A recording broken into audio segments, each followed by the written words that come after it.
Abang, tolong kemas rumah jap boleh? Saya tengah sibuk masak kat dapur ni. Kau dah penat kerja 8 jam bro. Bini kau kat rumah tu goyang kaki je biar dia buat semua kerja rumah kau relax. Abang penat ni, awak buatlah sendiri. Syaitan nak kau pelekeh penat lelah isteri. Urus rumah dan anak tu kerja siang malam. Jangan pandang sebelah mata. Hargai pengorbanan isteri. Abang, bulan ni bajet barang dapur tak cukup sikit. Boleh top up sikit tak? Bini kau pun ada pendapatan bro. Bagi nafkah ala kadar je bulan ni duit kau tu kau simpan buat tukar sport rim kereta. Okey, nah 50. Cukup lah ni, gaji awak kan ada. Pandai-pandai lah cover yang lebih tu. Syaitan nak kau lepas tangan bab tanggungjawab keluarga. Nafkah tu wajib bro.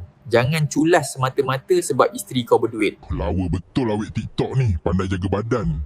Cuba kau tengok bini kau tu. Selekeh, bau bawang je manjang. Rugi kau. Syaitan nak kau bandingkan angan-angan dengan realiti. Awet tu lawa sebab tu kerja dia. Isteri kau serabai sebab urus keluarga. Jaga pandangan bro. Abang, tolong tengokkan anak kejap boleh? Saya nak masak jap. Balik rumah ni masa untuk kau rehat bro. Urus anak tu 100% kerja isteri buat pekak je. Nanti dia pandai lah pujuk. Alah, awak pujuk lah dia kejap. Nak rehat ni, stres kerja tak habis lagi. Syaitan nak kau lari dari kerja jaga anak. Tanggungjawab besarkan anak ni, tanggungjawab sama-sama. Syaitan tak suruh kau buat dosa besar terus. Dia tanam racun ni sikit-sikit sampai rumah tangga kau hancur lebur. Jangan biar ego dan sikap lepas tangan tu jahanamkan rumah kau. Lawan bisikan tu, betulkan balik niat dengan isteri. Follow akaun ni kalau korang setuju.